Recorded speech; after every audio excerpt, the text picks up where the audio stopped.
Alright, we're going to tie a pattern today called the Dark Knight Riser. This is a great little midge emerger pattern. I've probably caught more fish on this pattern alone than most of the other flies in my fly box. It's just a super effective pattern for year-round fishing and a super easy tie. So this is a 2488 straight eye scud hook.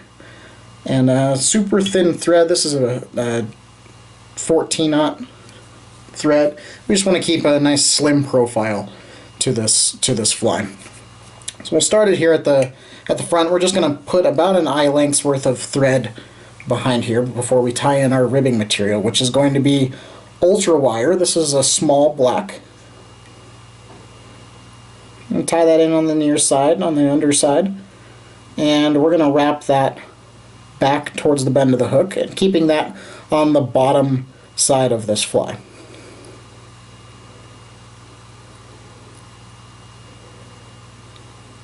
I'm going to wrap that down the bend of the hook. We know that midges have that kind of U shape as they're starting to emerge, as they're starting to wiggle free of their body and shuck out. So we'll keep that and we'll go a little bit down the bend of the hook. And we'll tie in our body material, which is one of my favorite materials to tie with. Super versatile. Is Montana Fly Company's midge body thread. This is the dark gray color. It comes in a variety of different colors, and I will tie the Dark Knight and the Dark Knight Riser in dark gray, purple, red, rust, just a variety, endless variety of colors. I think this is an easier way to wrap this is to cut a little bit off of the spool and wrap it by hand. So that's what we're going to do. And we want to keep a real slim profile on this bug. If you can see on this, it's a corded product that has a number of different strands in it. It's got some translucent strands in it. It's got a smoky gray kind of shimmery feel to it, and then it's got a black core. Just does a great job of imitating gas-filled midge. Now what I did was I left a little tag off the back side of this, and that's going to be that shuck of that midge. You can tie this without the shuck, and that's totally up to you. Both fish equally as well. What we're going to do is we're just going to take this and wrap it up the body of this midge.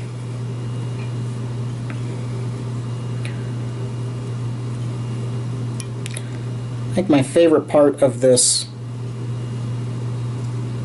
material is that dark gray shimmery component to it, because it is a very subtle flash to it, which I think does a great job of capturing that gas-filled midge without being over the top. It's a very subtle flash.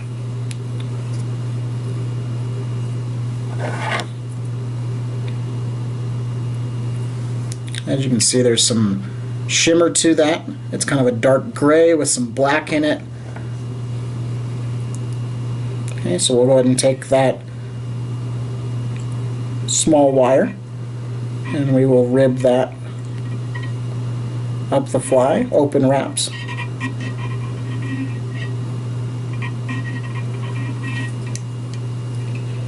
We'll tie that off tight.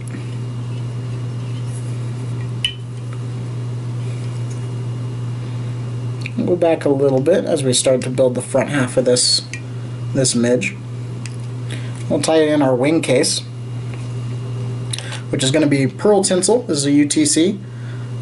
This is an ice blue pearl in a medium size. This is a great product. Nice blue shine to it, and we all know that blue is one of the last colors in the light spectrum to disappear in the water. Makes this fly even more versatile to fish at multiple depths. You want to fish this as a merger, you keep it as is. Also can clip off the shuck on the back and the wings on the front and fish this as a larva or a pupa. Okay, so we'll keep that flash there. We're going to add a little dubbing ball, and this is black superfine, and a very small amount. It's very easy to overdo this fly and make the front section of this too bulky.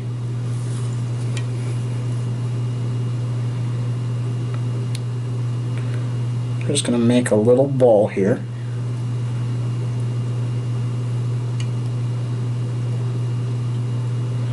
And you notice I kept about an eye length worth of space in between the back of that eye and the end of that dubbing ball, and that's going to be to tie in our wings. Our wings are made from packing material. This is a real thin packing material that you'll get on most of the furniture that you get. If you order furniture and you have to get those put together, either IKEA or whatever, Office Depot, Office Max, stuff like that, you'll get this really thin packing material. You can also buy it at Office Depot or any of your office supply stores. It's more of a scratch resistant kind of cover for shipping and packaging. And what we're going to do is we're going to tie this in as if we were having spinner wings. So one X wrap on top of the other.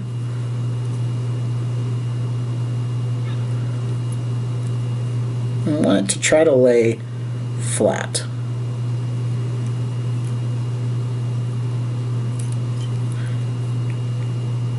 Go ahead and spin my bobbin so it comes back towards the back side of the hook.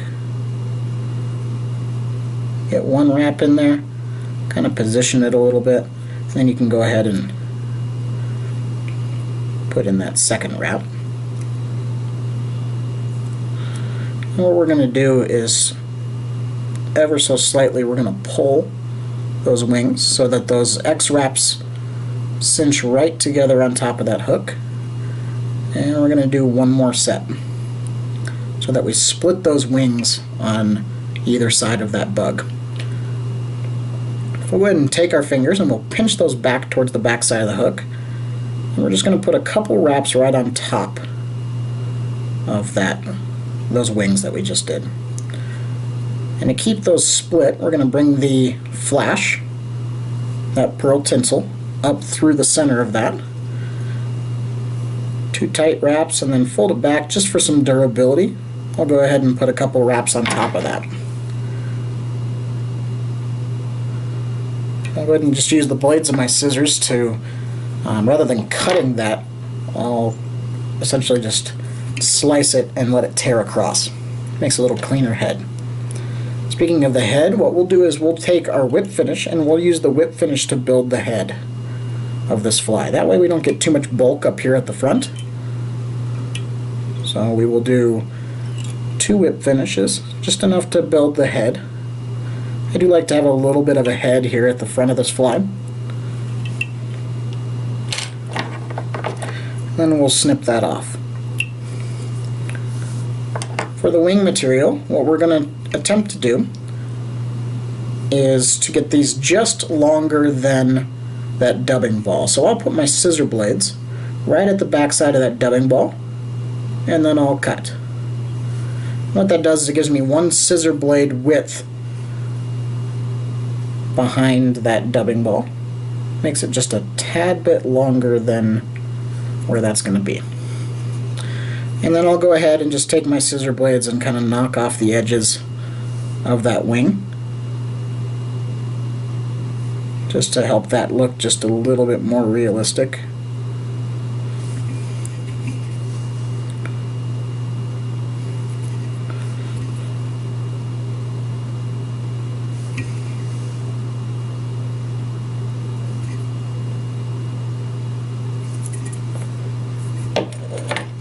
And that is the Dark Knight Riser great little midge emerger pattern. Super simple to tie, very cost effective with the packing material. If you have just even a little bit of it, you can make dozens and dozens of flies with a little tiny bit of it. With that back shuck area, we'll just take our finger and we'll kind of open up that, and you can kind of see that there's about 4 or 5 different strands on the inside there. This is just a tad bit long, and so what I'll do is I'll just kind of clip that. I want it a little less than a shank length. And that is a great little fly for year-round fishing. Fish it in a multi-nymph or multi-midge rig in the winter, or drop it as a dropper off the back of a tractor dry in the summer and the fall. Really, very rarely fish without this on my rig at some time. You can find these for sale at RockyMountainFlyDesign.com or tie up some yourself. Thank you.